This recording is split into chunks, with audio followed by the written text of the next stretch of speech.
Fala pessoal, tudo bem? Daniel Trevisan do canal Bate-Papo 365, tudo jóia com vocês? Belezinha? Bom gente, esse vídeo aqui eu vim trazer para vocês hoje é um vídeo muito especial, que eu acho que vai ajudar muitas pessoas, porque eu tive muitas dúvidas e também recebi muitas dúvidas de outras pessoas, de inscritos aqui do canal, de pessoas que não são inscritas ainda, enfim, sobre o NIW, o National Interest Waiver. Porque no vídeo lá do meu Denied, não sei se vocês viram, vou deixar o link aqui, ó. Eu falo no vídeo do Denied que a minha aplicação teve o NIW aprovado, perfeito, e eu tive a negativa no PRONG 2, que teoricamente é o mais simples, né? Que é se o aplicante está bem posicionado para aquele proposto, tá? Então esse vídeo eu acho que vai esclarecer muito a vocês, a muitas pessoas que tenham dúvidas. Então, gente, pra gente começar aqui e a gente bombar esse vídeo aí pra todo mundo, porque praticamente aí, vou falar aqui uma estatística supérflua, mas assim, 90% dos casos que é reprovado na USAS ou que recebe uma RFE, enfim, tudo mais, é justamente o NW, aprovar o NW. E isso eu consegui fazer com o meu pleito. Então eu consegui o mais difícil, que foi aprovar o NW de interesse nacional, e não consegui fazer a aprovação do PRONG 2 no meu primeiro processo, tá? Então eu quero trazer essas dicas que eu apliquei no meu processo e deu muito certo. E gente, novamente, eu não sou advogado de imigração, eu não sou assessoria de imigração, eu sou apenas um aplicante como vocês, tá? Muitas das informações que eu tenho aqui, eu busquei na internet, eu li, eu escutei, eu conversei com muitas pessoas que é envolvida com esse processo imigratório e tudo mais, e eu acabo assimilando aí, buscando um pouquinho de cada pessoa e montando aí uma ideia minha, tá? Então, a ideia deste vídeo é poder ajudá-los com isso. Eu não sou o dono da razão, eu não sei se isso vai acrescentar no seu processo ou não, porque é um processo, gente, como vocês sabem, ele é um processo EB2NW discricionário, ou seja, depende da análise de uma pessoa lá do outro lado, que no caso é o oficial da USAS. Se ele tá num mau dia, enfim, tudo mais, ele vai negar, vai arrumar o famoso pelo em ovo e tudo mais, para questionar alguma coisa, né? Tem até escritórios bem renomados no mercado que falam o seguinte, que se o oficial não quiser te aprovar, ele vai arrumar qualquer pretexto para te negar, né? Então, enfim, pra gente começar esse vídeo aqui, não ficar enrolando muito, enfim, novamente, gente, se vocês não é inscrito ainda, se inscreva aqui no canal, aperte o sininho para vocês receberem todas as notificações de novos vídeos como este, tá? E não deixar de perder nenhum. Deixa seu like, porque isso é muito importante para que o canal cresça e este vídeo aqui chegue em outras pessoas, né, como vocês que chegaram, e talvez ajude vocês, enfim. E caso vocês tenham algum conhecido, parente, enfim, compartilhe o link deste vídeo, compartilhe o link do canal para que a pessoa também se inscreva e receba novos vídeos como este, com essa experiência aí que eu tô passando no processo EB2NW para mim e para minha família, tá bom? Bom, gente, então, sem mais delongas aqui no canal, no vídeo, vamos falar um pouquinho sobre EB2, o NIW do EB2, tá? Gente, o NIW, no inglês falando, é o National Interest Waiver, tá? O que isso significa? Significa que não somente cumprimento de pré-requisitos, por exemplo, se você tem faculdade, se você trabalhou mais de 10 anos naquela área específica, se você tem cursos, se você fez publicações, enfim, tudo isso eu digo que é a primeira etapa do processo EB2NW, que é preenchimento de pré-requisitos. Você vai lá e preenche aqueles requisitos, e aí você passa dessa primeira fase para uma segunda fase, uma segunda análise, dentro do processo do formulário I-140, tá?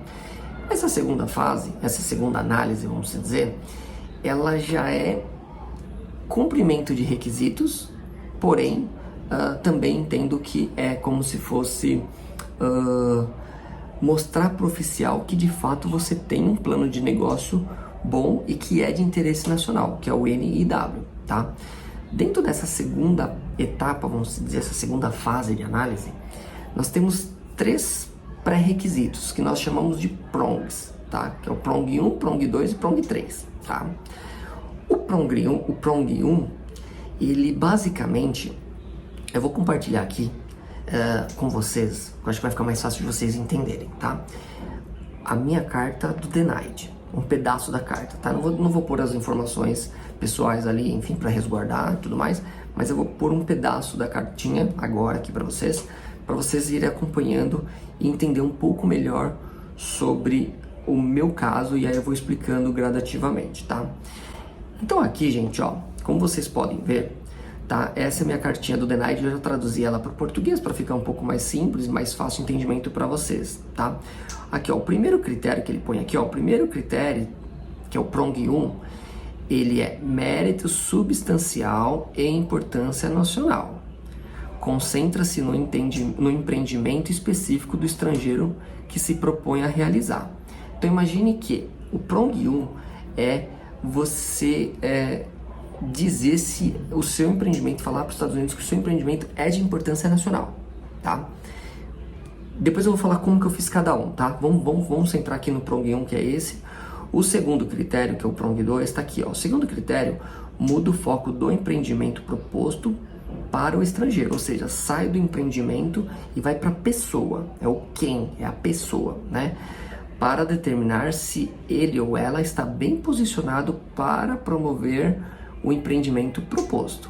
Ou seja, aqui é onde eu fui recusado, negado, enfim, no prong 2. Eles entenderam que o perfil da minha esposa, com as provas, enfim, documentais que a gente encaminhou, não estava bem posicionado para, de fato, fazer o proposto, bem posicionado para o projeto proposto, tá? E o terceiro prong, ele diz o seguinte: o terceiro prong tem o critério que exige que o peticionário demonstre que, num cômputo geral, seria benéfico para os Estados Unidos dispensar a exigência de uma oferta de emprego, porque o EB2N dispensa a oferta de emprego, tá? Então, gente, basicamente, e aí eu vou rolar aqui a página um pouco, aí eu vou aqui na página 5. Olha aqui o que a USAS escreveu, ó. A USAS reconhece que o peticionário está qualificado para a classificação solicitada e que o empreendimento proposto pelo peticionário tem mérito substancial e importância nacional com base nas evidências apresentadas. Ponto. Ou seja, eu fui aprovado no NIW, tá? Eu mostrei um projeto de interesse nacional, tá? E o foco deste vídeo é como que eu fiz isso e como vocês podem, o que eu deixo de dica para vocês fazerem o projeto de vocês, o NIW, ser aprovado, com base no que eu fiz, enfim, que eu não sei se é o correto, mas que deu certo, tá? Então vou voltar aqui dar um stop aqui. Então assim, gente, basicamente é o seguinte, ele fala que o primeiro prong é como, né? Eu falo como porque, enfim, como que você pode ajudar os Estados Unidos, enfim, na sua área de atuação a ser benéfico, ou seja, ter interesse nacional. Eu vou destacar aqui uma pessoa que é o Rubens. Rubens, se você estiver vendo esse vídeo aqui, deixa seu like também, tá? Porque eu conversei muito com ele, ele é um cara muito expert, enfim, nessa linha de EB2NW e tudo mais. Então a gente conversou bastante, eu escutei muitas dicas deles, lives, enfim, e tudo mais. E aí eu acabei tendo um melhor entendimento sobre o processo por conta dele, tá? Então, novamente, Rubens, forte abraço pra você aí. Logo, logo tô aí nos Estados Unidos, hein? Então, assim, gente, o primeiro prong, ele é a ideia de como. Como você vai ajudar os Estados Unidos para algum assunto ou para algum tema específico, tá? Como que você enxerga isso? Como que eu fiz, por exemplo, para identificar isso, né? Que geralmente é o que eu falo para as pessoas. Se vocês, por exemplo, ir na internet, por exemplo, vou falar da minha esposa, que é a área da saúde, tá? O que eu fiz? Eu entrei na internet, busquei lá, enfim, problemas na saúde pública americana, por exemplo. Elenquei lá meia dúzia de problemas, tá? Uns 3, 4 problemas. Vou falar aqui para vocês, por exemplo, demora no atendimento médico em hospitais, custo alto no atendimento médico, né? e consequentemente do custo alto, teoricamente os americanos eles não fazem muito trabalho preventivo, ou seja, ele não vai no médico periodicamente, é mais corretivo, ou seja, deu problema ele vai no médico, né? Por decorrência do custo alto. E, por exemplo, atendimento às zonas mais afastadas, zonas rurais, que também é um problema, porque acaba que não tem esse tipo de atendimento, ou se tem é muito escasso. Então, por exemplo, eu peguei 3 problemas aqui, esse é o Prong 1. E aí, para eu justificar isso, que o meu empreendimento, a minha empresa é benéfica para os Estados Unidos, o que eu fiz? Eu trabalhei em cima desses 3 pilares, né? No primeiro pilar, que é o tempo de espera, o que eu fiz? Eu justifiquei lá em cima que eu tendo a minha empresa nos Estados Unidos, eu vou ajudar, eu vou trabalhar com participação com hospitais e clínicas para justamente diminuir o tempo de espera dessas filas de atendimento, tá? Por exemplo, tá? No segundo exemplo que eu falei sobre o custo, no meu projeto eu vou, dentro da minha empresa, né, eu vou criar, pretendo criar, por exemplo, convênios, como tem aqui no Brasil, né, que tem uma parte de coparticipação da pessoa e uma parte de coparticipação do governo, enfim. Então, com isso eu reduziria o custo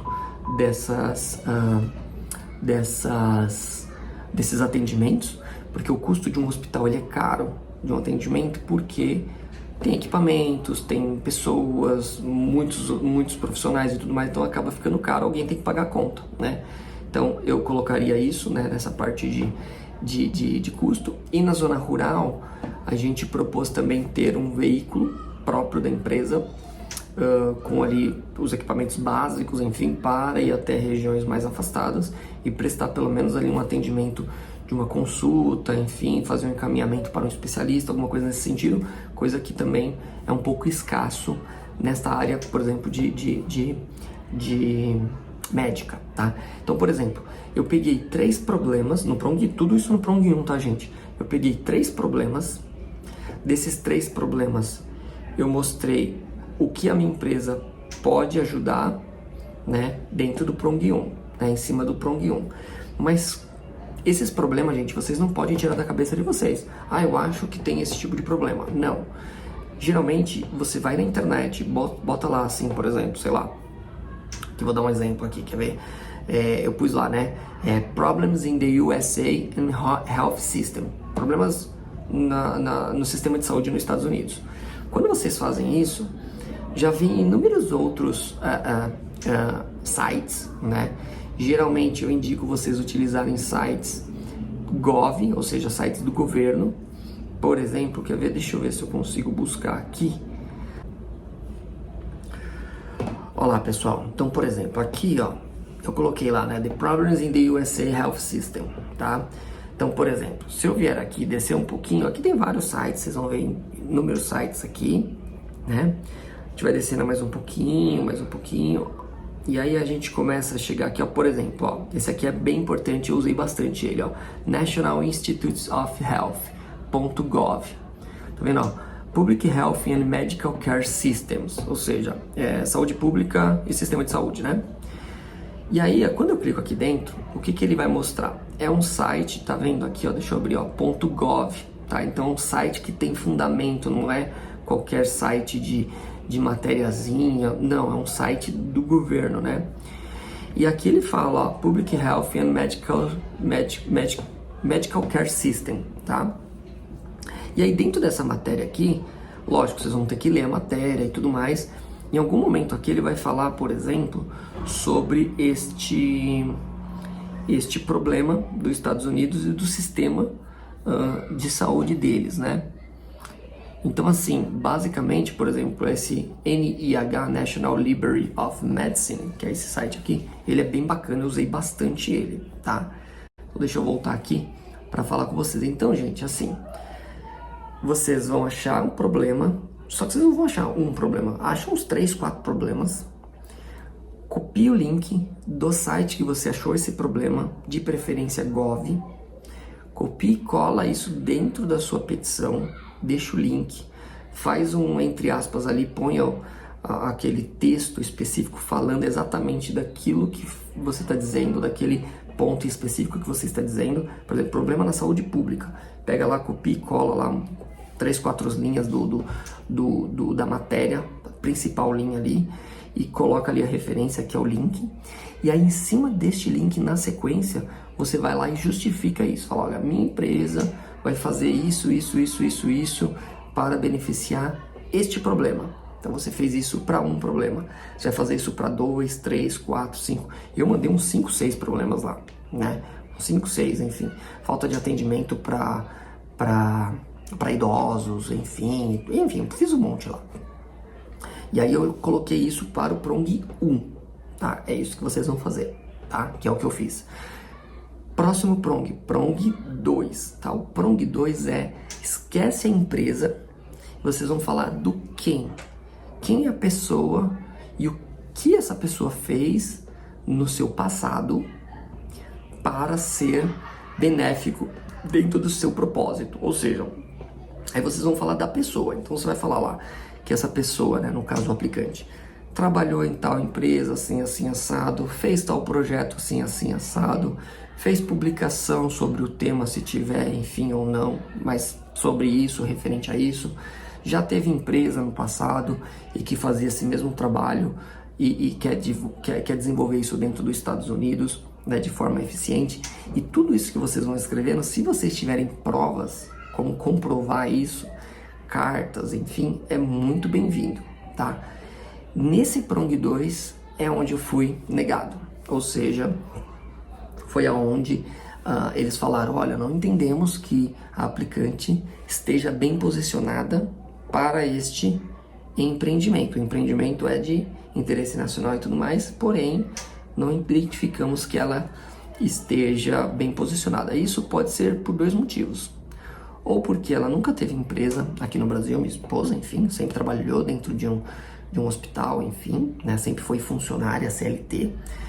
Então, assim, eu abrindo uma empresa nos Estados Unidos, eu acho que o oficial não entendeu que a gente pode ser benéfico, né, e tem capacidade de tocar a empresa, pode ser esse ponto. Ou pode ser o ponto de que a minha esposa, ela sempre foi especialista em uma área específica dentro do hospital, né, enfim. E a gente não colocou isso dentro do business plan, dessa área específica. Então pode ser que ele entenda que o business plan estava muito abrangente e a gente não foi na especificidade, acho que é assim que fala, enfim, dela, que é o que a gente vai fazer agora no Refile. A gente vai fazer também um business plan e vai falar específico da área que ela sempre atuou durante mais de 12 anos, né? Que é a área oncológica, né? Então a gente vai fazer alguma coisa voltada à área oncológica e outras áreas também envolvidas. Então pode ser esses 2 motivos que a gente identificou que pode ter sido negado, ou porque ela nunca teve uma empresa, então ela não conseguiu provar de que o nosso projeto e a nossa empresa nos Estados Unidos tem condições de andar, né? Ou porque ela sempre foi dessa área oncológica e a gente não fez algo voltado à área dela. A gente fez uma coisa mais abrangente, sem ter esse foco específico. E agora no Refile a gente vai ter o foco específico, tá? Então esse é o Prong 2, falar da pessoa. Quem é essa pessoa e como ela está posicionada para o empreendimento que ela está propondo. Tudo bem? Bom, e o Prong 3, que ele fala ali que no computo geral, que os Estados Unidos entende que ele dispensa a oferta de um empregador americano para aquela pessoa, porque numa análise geral é benéfico para os Estados Unidos fazer a dispensa deste trabalho, né? Então é uma parte ali um pouco mais analítica deles, né? Eu digo que, por exemplo, basicamente, por exemplo, essa ideia é que, assim, que o seu empreendimento, né, a sua empresa, enfim, o seu propósito, ele é indispensável nos Estados Unidos, né? E que caso você não tenha isso, enfim, caso os Estados Unidos, né, não te aprove por algum motivo, que esse problema que você citou lá no Prong 1, ele vai se agravar ao longo do tempo. Então, é algo que você tem que trazer autoridade para a sua empresa, para o seu projeto ali que você está propondo, né? Enfim, e aí ele entende que isso dispensa a oferta de um emprego, né? E que você está bem posicionado para ter a aprovação dos 3 prongs, né? Então, gente, basicamente, tá, o prong 1, prong 2, prong 3 é isso, né? Como eu mostrei para vocês, a gente teve a aprovação do NIW, do National Interest Waiver, que é o mais difícil, e a gente pecou, vamos dizer ali, no prong 2, que é o posicionamento da aplicante para aquele projeto proposto, tá? Então a gente já está trabalhando em cima disso, mas esse vídeo era justamente para dar essa clareza para vocês. Foi desta forma que nós fizemos e deu certo no primeiro pleito, né? Não sabemos se no segundo, como geralmente muda o oficial, se ele vai entender desta forma, enfim, a gente não sabe, né? É tudo muito incerto, né? É um processo discricionário, mas eu queria trazer esse vídeo para vocês, que eu acho que é muito importante e deve ajudar muito vocês aí na justificativa de NW. Vão me perguntar, eu sei disso, Daniel, mas você fez business plan e tal, e para um professional plan, tá? Para uma pessoa que vai trabalhar para uma empresa. Gente, a ideia funciona da mesma forma, tá? Então assim, se você for somente um funcionário daquela empresa e que vai trabalhar naquela sua área de atuação e não vai fazer absolutamente mais nada, o que o oficial vai escrever na sua RFE, no seu DNID? De que você foi só benéfico para aquela instituição, para aquela região que você está trabalhando. Apenas isso, é o que ele vai descrever. E ele não viu o âmbito nacional ou uma coisa um pouco maior. Então o que vocês têm que fazer no caso de Professional Plan? Trabalhar de fato naquela empresa, porém, estando trabalhando naquela empresa, ter um progresso maior, ir para uma área de pesquisa. Olha, aquela empresa tem um vínculo, por exemplo, com uma universidade, e a sua universidade tem uma área lá de pesquisa sobre XPTO assunto, vocês vão pegar de saúde, sobre novos medicamentos e tudo mais. Então assim, isso vai beneficiar os Estados Unidos como um todo. Então assim, você tem que ter um propósito um pouco maior do que apenas trabalhar naquela empresa, naquele setor específico. Por quê? No meu entendimento, Daniel, se você vai para lá para trabalhar numa empresa e não tem nada além disso, o que vai acontecer? Você vai ocupar a vaga de um americano, né? Então, ao invés de você criar uma vaga, criar empregos, movimentar a economia e tudo mais, você vai consumir uma vaga de um possível americano que poderia estar trabalhando ali naquela área. Agora, eu entendo que não é problema vocês consumirem essa vaga, ocuparem essa vaga, desde que vocês tenham um projeto por trás disso, um propósito por trás disso. Eu quero trabalhar, por exemplo, vou dar um exemplo aqui, tá? O MD Anderson é um hospital referência em oncologia no Texas, tá? Pra quem não sabe, fique aí sabendo, ó. Daniel é cultura, hein?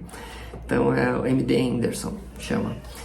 Então eu quero trabalhar, por exemplo, no MD Anderson, numa vaga lá de, sei lá, de enfermagem, porque de lá eu quero fazer um estudo, ou eu quero protocolar algum processo que eu desenvolvi aqui no Brasil que foi benéfico, eu quero levar isso para lá, e isso vai ajudar o MD Anderson e toda a comunidade ali de pacientes oncológicos que precisam de um tratamento específico. Um exemplo, tá, gente? Então você vê, você pode continuar num Professional Plan sem problemas nenhum, porém tem um porquê de você estar no Professional Plan ocupando aquela vaga específica de trabalho dentro daquela instituição. Vocês entenderam? É isso que eu quero trazer para vocês. Dá para fazer no Professional Plan? Dá também. Só que você tem que ter um porquê, um propósito, além de você somente trabalhar naquela empresa, com a sua expertise. E outro ponto, gente, muito importante. 3 vezes. Muito importante. Escassez de funcionários, de trabalhadores, não justifica NW. Falta enfermeiro, falta médico. Por conta disso, eu vou trabalhar aí e vou ser benéfico para os Estados Unidos. Não justifica. Você pode até colocar isso, escassez, que vocês vão ver bastante disso, né? Então, nesses links, enfim. piloto de avião, área médica e tudo mais, enfim, áreas específicas. Você vai ver muito essa questão de escassez. Mas somente isso não justifica. Você pode colocar no seu projeto, no seu pleito. Porém, você põe a escassez e mais alguma coisa. Não deixa só na escassez. Vocês vão receber RFE e denied se deixar só na escassez. Ah, não tem isso. Pode ser que um outro passe. Enfim, é um processo discricionário. Mas a grande probabilidade de vocês receberem uma RFE e de vocês receberem um denied por conta somente de escassez, tá? Não sou eu que estou falando isso. Não, sou eu que estou falando, né? Isso é a minha experiência. E muitas outras pessoas, muitos outros escritórios de imigração falam a mesma coisa. A escassez não justifica, somente escassez não justifica a NW, tá bom? Gente, desculpa o vídeo longo, era essa mensagem que eu queria trazer para vocês. Espero que vocês tenham gostado, espero que esse vídeo ajude vocês que está numa RFE, que está começando um processo agora, ou que está precisando ali finalizar alguma coisa, enfim, ajudar vocês de alguma forma nessa questão do NW, que é bem complexo, esses 3 prongs, enfim, espero que ajude vocês de alguma forma. E para finalizar aqui, gostaria de deixar um grande abraço para todos vocês, fiquem com Deus e até breve os próximos vídeos. Fui!